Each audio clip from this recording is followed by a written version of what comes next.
So, I have a story for you, and it's a doozy.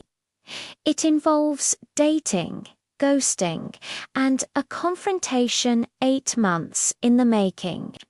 Let's just say you're not going to believe how this all went down. It all started on a dating app, as many modern love or not-so-love stories do. I matched with this guy, let's call him Alex, and from the moment we started talking, the connection was instant.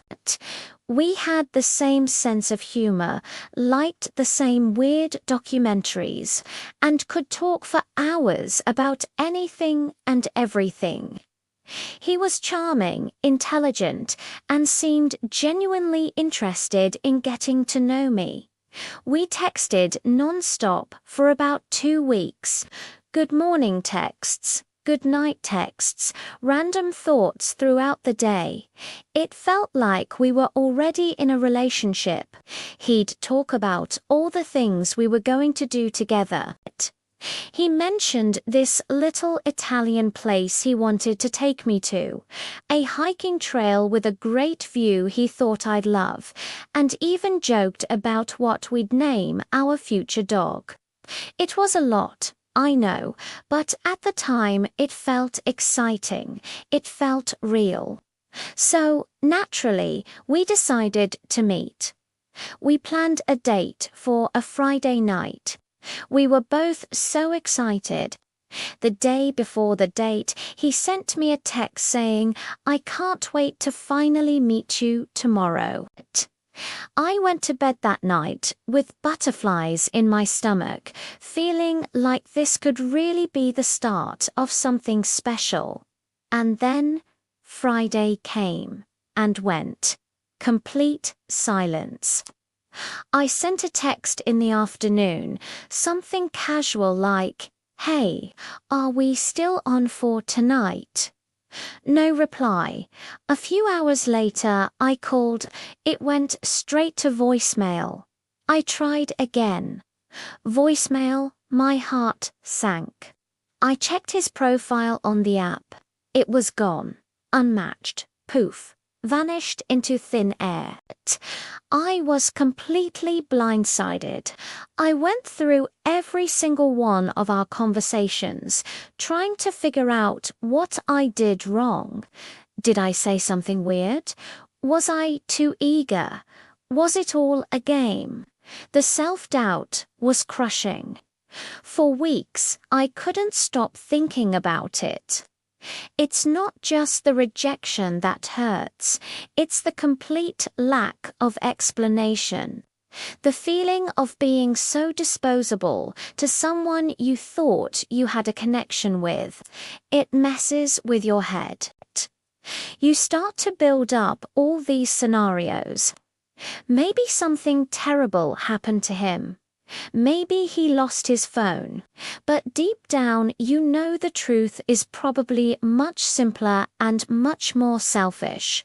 He just wasn't interested anymore and didn't have the decency to say it. Over time, I moved on. I had to. I deleted his number, archived the chat, and forced myself to stop replaying it all in my mind. Life continued. I went on other dates, focused on my work, hung out with my friends. The sting of being ghosted faded into a distant memory, a cautionary tale I'd tell my friends. 8 months passed. I barely even remembered what he looked like. And then, last Saturday, it happened. I was at a friend's birthday party. It was at a cool rooftop bar downtown, packed with people. I was having a great time, catching up with old friends, enjoying the music. I went to the bar to get another drink, and as I was waiting, I felt a tap on my shoulder. I turned around, and my brain took a second to process what I was seeing. it was him. It was Alex, standing right there, smiling at me, like we were old buddies. He looked exactly the same, maybe a little surprised to see me. He said, "Oh my God, Sarah, is that you? Wow, what a small world." And he said it with this big, friendly grin, as if he hadn't completely vanished off the face of the earth 8 months ago. For a split second, I was just frozen. A million thoughts raced through my head. Do I pretend I don't know him? Do I yell at him? Do I just walk away? All the hurt and confusion from 8 months ago came rushing back, but then a strange sense of calm washed over me. This was it. This was the moment I never thought I'd get, a chance for closure. So I took a deep breath, looked him straight in the eye, and said, "Alex, yeah, it is me. It's been a while." He laughed, a little nervously this time. "Yeah, it has. How have you been? You look great." The classic, casual line, as if nothing happened. And that's when I decided I wasn't going to let him get away with it. I wasn't going to be rude or cause a scene, but I was going to get my explanation. I deserved that much. I smiled back, a very tight, deliberate smile, and said, "I've been good, thanks. But I have to be honest, I'm really surprised to see you. The last I heard from you, you were excited for our date. And then, nothing. You just disappeared." The smile on his face completely vanished. He started to stammer, "Oh, yeah, about that. I'm so sorry. Things got really crazy for me around that time." "Crazy?" I asked, keeping my voice calm and even. "Crazy enough to unmatch me and fall off the planet without a single word. I was genuinely worried something had happened to you." He looked incredibly uncomfortable, shifting his weight from one foot to the other. He clearly wasn't expecting this. He probably thought I'd just forgotten, or that I'd play along and pretend it was no big deal. "No, I know, it was a really bad move on my part," he said, avoiding my gaze. "I got back together with my ex. It was all very sudden and messy, and I just didn't know how to handle it. I didn't know what to say to you, so I just panicked." His ex. The classic excuse. Whether it was true or not, I'll never know. But hearing him say it, seeing him squirm, it was satisfying. Not in a vengeful way, but in a way that validated all my feelings. I wasn't crazy. I wasn't undesirable.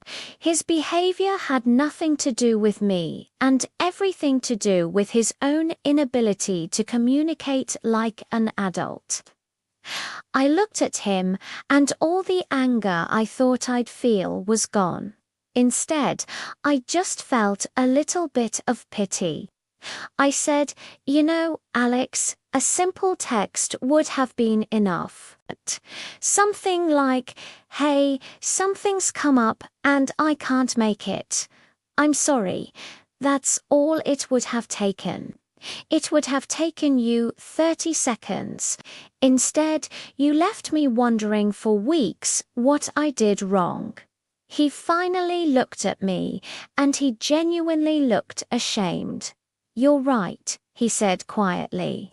"You're absolutely right. There's no excuses. I was a coward, and I'm really, truly sorry." And in that moment, hearing that apology, that was all I needed.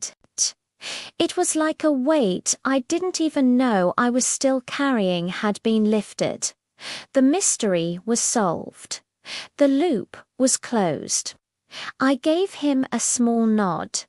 Thank you for saying that. I appreciate it. I then turned back to the bar, picked up my drink, and said, "Well, enjoy the party," and I walked away. I walked back to my friends, feeling 10 feet tall. I didn't look back. I didn't need to. I got my closure not from his flimsy excuse, but from standing up for myself and demanding the respect I deserved. The rest of the night was amazing. I felt so empowered. It was a reminder that someone else's poor behavior is a reflection of them, not of you. And sometimes the universe gives you a second chance, not to rekindle something, but to close a chapter on your own terms. So if you've ever been ghosted, just know it's not about you. And if you ever get the chance to confront your ghost, don't do it for them. Do it for you. It's worth it. Thanks so much for listening to my story. It felt really good to share it. If you've had a similar experience, I'd love to hear about it in the comments. Let's support each other. Don't forget to like this video and subscribe for more stories. See you in the next one.